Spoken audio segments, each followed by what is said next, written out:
Okay, everybody. So here's the update. I'm on my way to work. I wanted to be there earlier, but things keep coming up. Anyway, I just spoke with Bob and Donna. Bob's the nurse, or a friend of ours, a mutual. I'm gonna put you guys here. So here's the deal. The reason Donna's been acting the way she is, and I've been trying to tell people this for a long time. Well, we figured it out now. Without getting into all the medical history, she has had multiple brain bleeds and frontal cortex issues, and basically the neurosurgeon, neurologist said that everything I've been complaining about, describing about her personality, her moods, all this stuff that's been going on, the fighting, he says, I can see it on her brain scan. Yes, you're absolutely right, and that does help that you give us this information, because most people would not notice this around her because they're not around her as much. But you live with her, you're with her, you've known her for 7 years. You can see the changes, which are gradual, and now they're getting worse. So I don't know what that means for her. It looks like onset of, it could be the beginning of vascular dementia, and also just all the strokes that she's constantly having. She's having multiple strokes all the time, and little brain bleeds, and it's affecting her frontal cortex and her personality, her moods, her memory. It's like living with Dr. Jekyll, and that's what's causing it. We figured it out, and I knew this. I worked in elderly care. I've worked with people like this. I took care of my father. I don't need to be a doctor to have common sense. I knew what was going on. And so anyway, I was right again. The doctors never listen to Steve. I should be a doctor because always right. But anyway, so we've diagnosed her finally through the neurologist. Now, I told the hospital this last year, and they didn't listen. Now they'll get the results. I told them to do these tests on her. They didn't. They would have figured it out a long time ago. And COVID did a lot of damage also to her brain. So, with that said, I don't know. It's a blessing, they said, that she has me there. Obviously, living with her, she can't live alone. As long as I'm there, there should be no reason for her to have to go into a place. So that gives me a roof over my head, security. However, there are other people in her life, her daughter, other people who are trying to just put her in a home and get me out of there and liquidate the house and everything so they can have money. It's typical. And that puts me on the street. So I just want to be stable and on my own before this happens, so that I don't end up, being a casualty or a victim here, because they're taking advantage of her too by doing that. The state wants all her money and put her on a spending on Title 19. Her daughter wants what she can get, and just to liquidate it. She don't want the house. Yeah, can I just have a large iced coffee, light and sweet, please, and some hash browns? Yep, thank you. So that's it. That's what's going on. So yeah, I don't know what's going to happen to me. I'm hoping that people will realize, okay, Steve's good. It's a good job. We need him there. Whatever. At least until I can get on my feet. And I also don't want to abandon the lady. I'm not going to just leave her and ditch her and put her in a home, even if I do get my own place. So I wasn't planning on doing that. I told her I'd take care of her. I'd be there. She's like a mother to me. But it has been a very tough, stressful few years. World events don't help, but she doesn't help either. And all these people, too many Indian chiefs, not enough Indians, too many people from church or friends from the Protestant church getting involved and stirring the pot, and her daughter sending the cops over the house and saying I've kidnapped her mom, and her daughter's, it's just been a lot. And I'm like, all I'm doing is like Mother Teresa, taking care of people. And like, I'm just trying to be a good person, a saint. I pour my heart into my work and everything. I don't even get paid for this. I'm just trying to be grateful for the situation, to have a roof over my head, a bed to sleep in. Even though I get very little sleep there, and it's not comfortable sleep, and it's cold, but it's still better than being on the street, right? So I'm just trying to be grateful and be a good Christian and a good caretaker and be a good employee when I actually get to work. what else can I do? But it would be a lot less stressful on me if I had my own stability, my own car and home. That's for sure. First meal of the day here.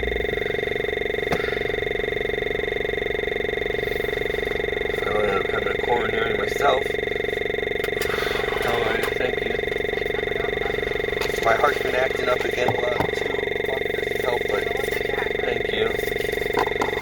I have a heart attack, you guys know why. It's not, I can't, my body can't deal with much more stress. Lord, if you're going to do something, please do it soon, please. Thank you. So, that's it. You know, I just broke down with my friend Bob. We were talking, and I'm like, I was supposed to be in seminary right now. I just wanted to be a priest. I cannot tell you, for the first time in my life, I was so happy when I got accepted into seminary. And it was not easy. I got in by the skin of my teeth. There was a lot of psychological and medical examinations and tests and aptitude tests. And I mean, my gosh, the paperwork was like this thick and background checks. And finally I got in. I got accepted. I was voted in. And my life was going to begin. And I was finally, at 39, going to have a life worth living. And I was going to live my dream. And I was going to be close to God. And I was going to live in a monastery. And I was going to spend my whole life helping people and living for God. And I was happy. I cannot tell you how happy I was the day I got accepted. I felt like my heart could not bear any more joy. I never thought I would feel that happy in life. It was like winning the lottery. It's like winning the Powerball. It was better than that, I told the Lord. I got on my knees in front of my Divine Mercy photo, and I said, Lord, I was crying. I said, thank you so much for giving me this chance. I won't let you down. I can't believe this. Like, this is better than if you would give me all the money in the world. Like, I just want this. I know I'm taking a vow of poverty. I know I'm going to sell my home and my stuff, and I'll never get it back, possibly, but I'm not turning back. Like, this is it. I'm going to be a priest. I'm yours, you know? And 6 months later, here I am. Didn't see that one coming.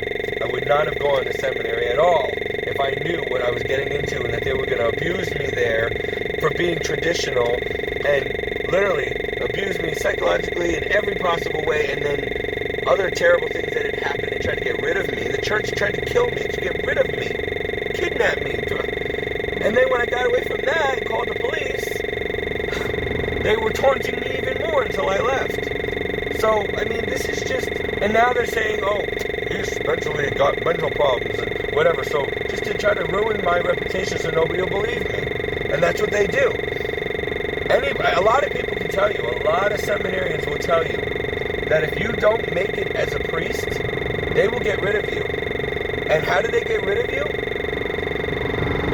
They will say you have mental problems. And they will ruin your reputation. And you'll never get into seminary again. That's what they do. They start treating you like a psychological person, and they put that in your report, and they will set you up and bring you to anger, and they will do terrible things to you until they make you look like they're right and that you have mental problems, and then they kick you out.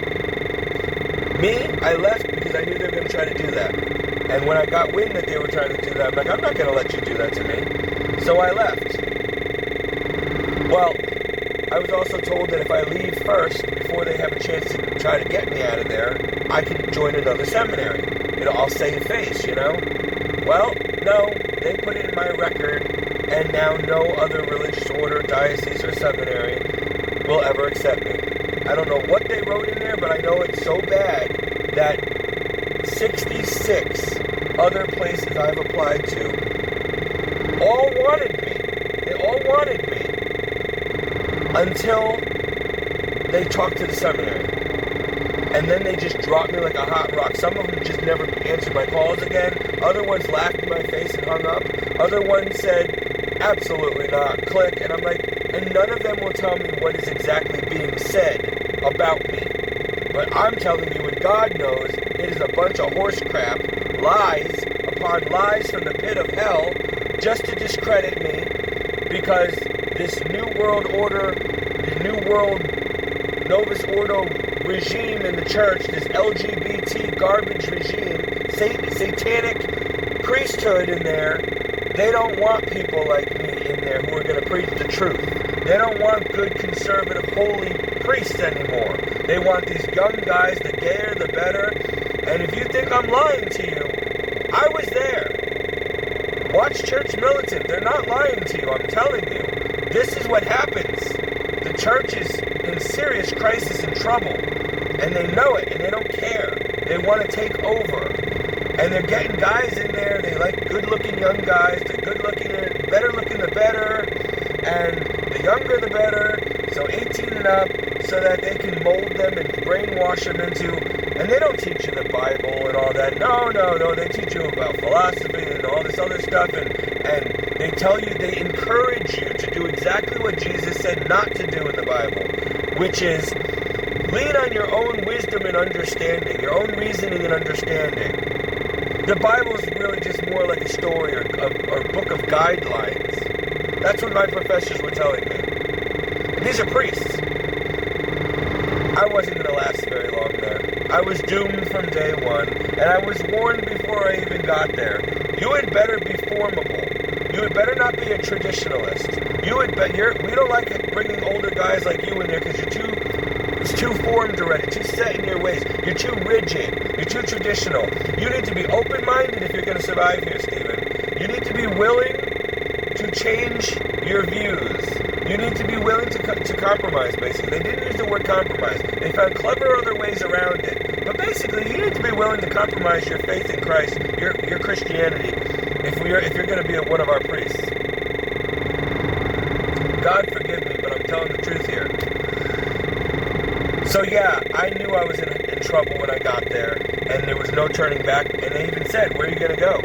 If you leave here, you're homeless on the street. You're church property now. We own you now.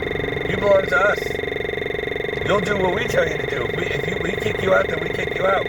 But you have nowhere to go, so you better just comply. That's what my formator told me. You just better comply and do things our way and get with our program, or you're on the street in the middle of winter. You have no home, no family. Your family doesn't want you. You have nothing. This is it. So they thought they would break me down and make me one of their cronies. But no, the Lord has taught me better, and it was like Daniel, being like Daniel in the lion's den. I'm like, no, I am not going to bow down to your idols. I'm not going to eat your meat. No, I did not come here for that. I came here to be a holy, saintly priest. And if I can't be that here, I'll find another place.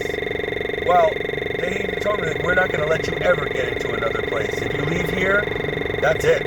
This is your last chance. Nobody else is coming to look for you. This is your only shot. So I did the best I could. I lasted 6 months and then I left. And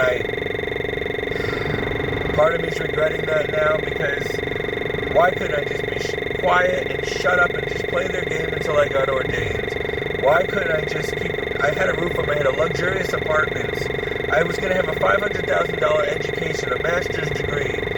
Why didn't I just shut up? But because that would have been compromising. That's not who I am. So I told the Lord and his mother, I said, I have to leave this place, but I don't want to. I don't know what's going to happen to me. I could end up on the street, but Lord, if I stay here, I'll end up in hell.